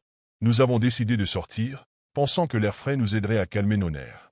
Mais à peine avions-nous mis un pied dehors que quelque chose a immédiatement attiré notre attention. Accrochée à une branche basse, à quelques mètres de la cabane, il y avait une écharpe. Pas n'importe laquelle, l'écharpe rouge que Lara portait lors de notre balade en forêt. Elle était sale, tachée de boue, et semblait avoir été accrochée là intentionnellement. « Je l'ai perdue hier » a murmuré Lara, les yeux écarquillés. « Quelqu'un l'a ramenée ici. » Personne n'a répondu, mais l'inquiétude était visible sur nos visages. Cette écharpe n'était pas arrivée là toute seule, et cela signifiait que quelqu'un s'était approché de la cabane pendant la nuit. Nathan a insisté pour que nous explorions les environs. Hésitant, nous l'avons suivi, avançant lentement dans les bois. Après une dizaine de minutes, nous sommes tombés sur quelque chose qui nous a tous glacés, un petit abri improvisé, fait de bâches et de branches. À l'intérieur, il y avait des objets qui ne laissaient aucun doute sur leur provenance, une bouteille d'eau que Lara avait achetée, une paire de lunettes de soleil appartenant à Clara, et pire encore, des photos. Ces photos nous montraient, prises à travers les arbres, dans des moments où nous pensions être seuls. L'une montrait Nathan et moi en train de discuter près du feu de camp, une autre Clara dans la cabane, regardant par la fenêtre. Mais celle qui nous a tous choqués était une photo de Lara, prise la nuit précédente, alors qu'elle dormait dans son lit. « Il est là » a murmuré Lara, la voix tremblante. « Diego, je sais que c'est lui. » Nous avons immédiatement rassemblé les photos et sommes retournés à la cabane, essayant de réfléchir à ce que nous devions faire. De retour à l'intérieur, nous avons verrouillé toutes les portes et fenêtres, bien que cela ne suffise pas à apaiser notre peur. Nathan a fouillé dans ses affaires et a sorti un couteau de camping, une maigre protection contre ce que nous redoutions. Pendant ce temps, Lara nous a raconté des détails qu'elle avait jusque-là gardés pour elle. Elle nous a parlé des menaces de Diego, de ses promesses de ne jamais la laisser tranquille. Elle nous a expliqué qu'il avait déjà fait des choses similaires par le passé, la suivre, apparaître de façon inattendue pour lui prouver qu'elle ne pourrait jamais lui échapper. Mais cette fois, c'était différent. Il n'avait jamais été aussi loin, aussi méthodique. Alors que nous essayions de trouver un plan, les lumières ont soudainement vacillé, puis se sont éteintes. La génératrice, a murmuré Clara. Nathan s'est levé immédiatement pour aller vérifier, mais avant qu'il ne puisse atteindre la porte, un bruit sourd a retenti à l'extérieur. Un bruit métallique, suivi de ce qui ressemblait à des pas. Nous étions figés, les cœurs battant à tout rompre. Nathan a finalement pris son courage à deux mains et a ouvert la porte, lampe torche en main. Il a fait quelques pas dehors, éclairant le chemin devant lui. Nous sommes restés à l'intérieur, retenant notre souffle. Lorsqu'il est revenu, son visage était livide. Le fil de la génératrice a été coupé, a-t-il dit. Et je crois qu'il y a quelqu'un dans les bois. Je l'ai entendu bouger. À cet instant, nous avons compris que nous n'étions plus seulement observés. Nous étions traqués.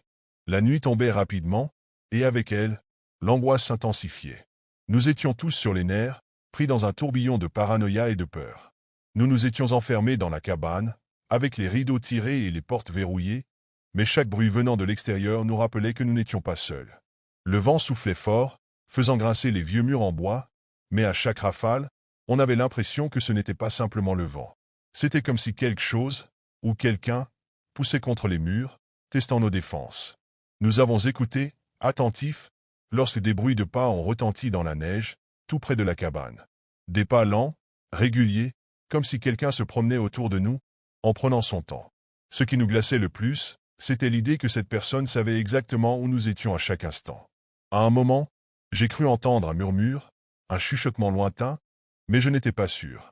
Peut-être que l'anxiété me jouait des tours. « Il est là » a dit Lara, sa voix brisée par la peur.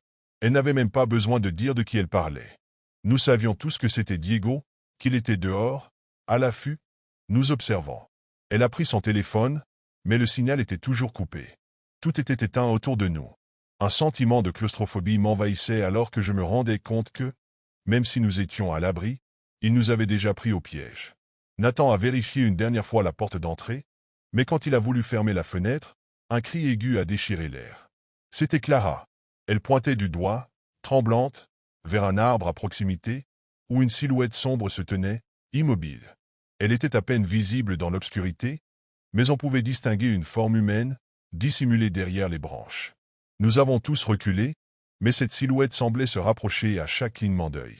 « Il sait que nous sommes là » a murmuré Clara, sa voix tremblante. « Il sait exactement où nous sommes. » Les secondes s'éternisaient. Nous étions tous figés, incapables de bouger. La peur nous paralysait. Lara, les yeux écarquillés, nous a finalement dit qu'il fallait partir, qu'il n'y avait plus de place pour fuir dans cette cabane, que nous étions encerclés. Mais comment fuir? Où aller? Soudain, un cri strident a déchiré le silence. Ce n'était pas un cri humain. C'était plus comme un hurlement de douleur, suivi d'un rire étouffé. Le bruit venait de la forêt, mais il résonnait de manière étrange, comme s'il se répercutait tout autour de nous. J'ai senti un frisson glacial me parcourir l'échine. Ce n'était plus un jeu, plus une simple question de surveillance. Nous étions en danger réel. On doit quitter cet endroit, maintenant, a ordonné Nathan, son visage marqué par la peur. Mais comment quitter la cabane sans courir droit dans la gueule du loup? À cet instant, un autre bruit a perturbé l'air, le son distinctif d'un claquement, comme une porte qui se ferme violemment. Mais aucune porte n'avait été ouverte. À moins qu'il ne soit déjà entré. Je me suis précipité vers la porte arrière, l'esprit paniqué. Là, j'ai vu quelque chose qui m'a glacé, une silhouette floue, tapie dans l'ombre juste derrière la fenêtre. Elle semblait observer, immobile, dans l'obscurité totale. Mon souffle s'est arrêté. Je savais que c'était lui, que Diego était là, tout près. La panique m'a envahi. J'ai couru vers la porte pour la verrouiller à double tour, mais alors que mes mains touchaient la poignée, le bruit d'une porte qui s'ouvre doucement a résonné derrière moi. Je me suis retourné brusquement, le cœur battant à tout rompre. Mais rien, rien, sauf l'air glacial qui soufflait à travers la fissure sous la porte. Pourtant, j'étais certaine de l'avoir entendu. Il était là, dans la cabane avec nous, et maintenant, il n'était plus qu'à quelques pas. Les minutes se sont écoulées dans un silence lourd, presque oppressant. Tout le monde était figé, comme si un simple mouvement trahirait notre présence. La silhouette dehors ne bougeait plus.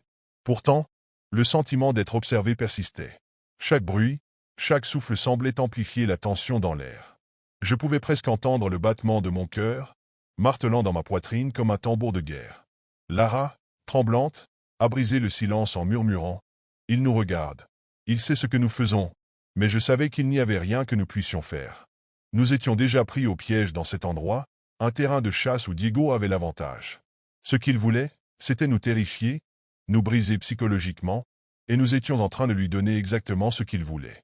Nathan s'est levé brusquement, les poings serrés, déterminé à prendre les choses en main. Il s'approcha de la porte, et je sentis un frisson d'angoisse parcourir ma colonne vertébrale. On ne va pas le laisser gagner. Il faut sortir d'ici avant qu'il ne soit trop tard, dit-il d'une voix tremblante mais résolue. Il semblait avoir perdu toute notion de prudence. Nous étions coincés dans cette cabane, mais l'idée de rester à l'intérieur plus longtemps était encore plus insupportable. Clara, les yeux écarquillés, se précipita vers les fenêtres. « Je l'ai vu. Il est là, juste derrière l'arbre, » cria-t-elle, paniquée. Mais lorsque nous avons tous couru à ses côtés, la silhouette avait disparu. C'était comme si elle s'était fondue dans l'obscurité, ne laissant que l'écho de sa présence dans l'air. Il était là, mais il n'était plus visible. C'était le moment où nous avons compris que Diego ne se contentait pas de nous observer. Il nous traquait avec une précision surnaturelle. Il connaissait chaque recoin de la forêt, chaque arbre, chaque ombre, comme s'il était une partie intégrante de ce lieu. Il savait où nous allions, avant même que nous le sachions nous-mêmes. La panique s'est emparée de nous, car nous n'avions plus aucune chance d'échapper à sa surveillance. Il pouvait être n'importe où. Lara, la voix brisée, s'est écroulée sur le sol. Il me l'avait dit. Il m'avait dit qu'il ne me laisserait jamais partir. Ses larmes coulaient en silence, et je savais que sa souffrance allait au-delà de la simple peur. C'était l'horreur psychologique, cette oppression constante qui laissait des cicatrices invisibles. Soudain, une lumière éclatante a traversé la pièce, aveuglante. C'était la lampe torche de Nathan, qui tremblait dans ses mains. Il l'a pointée à travers la fenêtre. « Regardez » s'est-il exclamé. Et là, dans la lumière éclatante, nous avons vu une forme, juste au bord de la forêt. Elle s'est lentement avancée, se dévoilant à la lumière. C'était lui, Diego. Il était là, immobile, à quelques mètres de nous. Le visage de Lara s'est décomposé. « C'est fini » murmura-t-elle, alors que les autres se regroupaient autour d'elle, cherchant à se rassurer, à se convaincre qu'il y avait encore un moyen de s'échapper. Mais la réalité était là, évidente, oppressante. Il ne nous laisserait jamais partir. Il était le prédateur, et nous étions ses proies. Je me suis approché de la porte, mes mains tremblantes, cherchant frénétiquement un moyen d'échapper à cette situation, mais il était trop tard. Avant que je ne puisse atteindre la poignée, un bruit sourd a résonné à l'extérieur, suivi d'un éclat de voix, un cri déformé. Puis le silence est tombé. Nous avons tous compris, alors, que Diego avait obtenu ce qu'il voulait. Nous étions déjà mentalement pris au piège. Il nous avait poussés à l'extrémité, où la peur nous faisait perdre tout contrôle. Et tandis que l'obscurité enveloppait la cabane et que l'air se chargeait d'une tension insoutenable, nous avons compris que notre seule issue serait de survivre à la terreur qu'il avait instillée en nous. Mais, à cet instant, je me suis rendu compte que l'une des plus grandes peurs n'était pas simplement d'être tué, mais de rester piégé dans ce cauchemar sans fin, à vivre dans sa peur permanente.